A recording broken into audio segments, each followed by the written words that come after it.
حافظ على التقدم الذي شهدته المفاوضات قامت بقصف جوي لمقر سكني يوجد فيه أعضاء. Perdana Menteri Qatar Sheikh Mohammed bin Abdul Rahman Al Thani menuding Israel melakukan terorisme negara. Ia juga menyebut serangan Israel ke ibu kota Doha merupakan serangan terhadap prinsip mediasi itu sendiri. Meski begitu, Qatar tetap berjanji akan melanjutkan upaya negosiasi untuk mencapai gencatan senjata di Gaza. Al Thani yang juga Menteri Luar Negeri Qatar menyampaikan pernyataan itu pada sesi persiapan KTT Darurat Arab Islam di Doha pada Minggu 14 September 2025. Dikutip dari The Times of Israel, Thani mengatakan bahwa konsekuensi atas serangan Israel di Timur Tengah yang lebih luas telah tiba. Meski begitu, Thani menekankan bahwa peran Doha sebagai mediator dalam negosiasi gencatan senjata tak akan ditanggalkan. Thani lantas meminta masyarakat dunia agar berhenti menerapkan standar ganda. Ia juga menyerukan agar dunia menghukum Israel atas semua kejahatan yang telah dilakukannya. Presiden Amerika Serikat Donald Trump memperingatkan Perdana Menteri Israel Benjamin Netanyahu agar berhati-hati terhadap Qatar. Saat dijumpai di Bandara Morristown di New Jersey, Minggu 14 September 2025, Trump memberi pesan pada Netanyahu agar berhati-hati jika berurusan dengan Doha. Pasalnya, Qatar telah menjadi sekutu yang hebat bagi Amerika Serikat. Namun Trump tak mengelak soal Israel yang harus melakukan sesuatu terhadap Hamas. Pesan itu disampaikan Trump mengingat serangan Israel yang dilesatkan ke ibu kota Qatar Doha beberapa hari lalu. Seperti diketahui, Israel berdalih melancarkan serangan itu untuk menargetkan para pemimpin Hamas. Namun rupanya Israel gagal melumpuhkan bos-bos Hamas itu.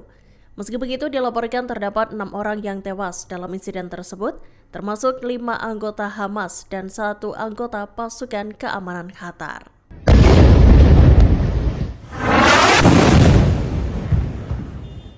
Pasukan Pertahanan Israel IDF mengatakan bahwa puluhan operasi militer telah dilakukan di Gaza selama 24 jam terakhir. Diungkapkan pada Minggu 14 September 2025, IDF menyerang 4 gedung tinggi di kota Gaza. Serangan itu dilesatkan seusai IDF mengeluarkan peringatan evakuasi terpisah untuk keempat gedung itu.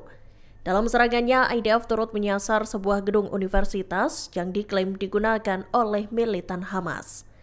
Dikutip dari The Times of Israel, IDF menyatakan lebih dari 300.000 warga Palestina telah pergi mengungsi. IDF juga mengonfirmasi bahwa pihaknya telah menargetkan 4 menara tinggi itu. Dilaporkan, menara yang menjadi sasaran adalah Menara Kauthar di Tel Al-Hawa.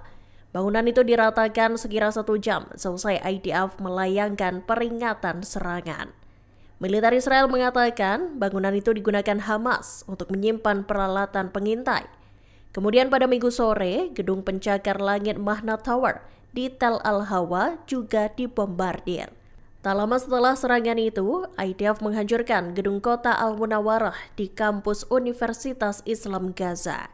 Menurut IDF, Hamas menempatkan peralatan pengawasan dan mendirikan pos pengamatan di Menara Mahna dan di gedung kampus itu. Badan Mata-Mata Israel Mossad menolak untuk melakukan operasi darat di Doha, Qatar. Mereka enggan melancarkan misi untuk membunuh para pemimpin Hamas yang berada di negara itu. Kepala Mossad David Barnea mengaku tak ingin hubungan badan tersebut dengan Qatar menjadi rusak. Pasalnya, Qatar telah menjadi tuan rumah bagi Hamas dan Israel dalam melangsungkan perundingan gencatan senjata. Sehingga Mossad merasa berkhianat jika menuruti perintah Perdana Menteri Israel Benjamin Netanyahu untuk menghabisi pimpinan Hamas di Qatar. Dikutip dari The Times of Israel Senin 15 September 2025, Mossad menegaskan pihaknya akan menarget bos-bos Hamas itu dalam jangka panjang. Mereka sesumbar dapat menangkap para pemimpin militan Palestina dalam beberapa tahun mendatang. Badan Mata-Mata Israel menilai saat ini bukanlah waktu yang tepat untuk menghabisi pemimpin Hamas, terlebih mereka berada di Qatar. Mossad rupanya khawatir operasi tersebut akan menggagalkan perundingan gencatan senjata. Rombongan Global Peace Convoy atau GPC Indonesia yang semula disiapkan untuk menembus blokade Israel kini harus berbesar hati.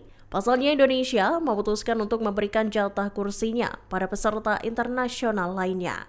Hal itu dilakukan sebagai langkah strategis guna menyukseskan misi Global Sumut Flotilla. Seperti diketahui, Global Sumut Flotilla membawa misi untuk mengirimkan bantuan kemanusiaan ke Gaza dan mendobrak blokade Israel.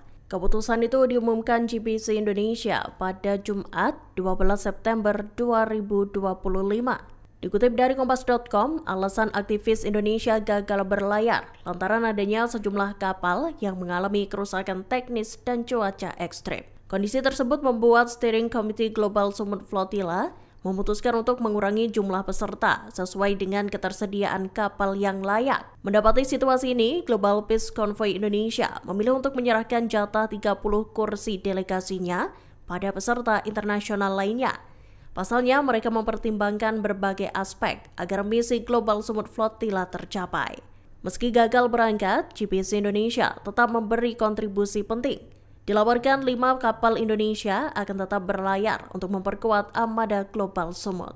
Indonesia juga akan menyediakan akomodasi bagi delegasi internasional selama di Tunisia.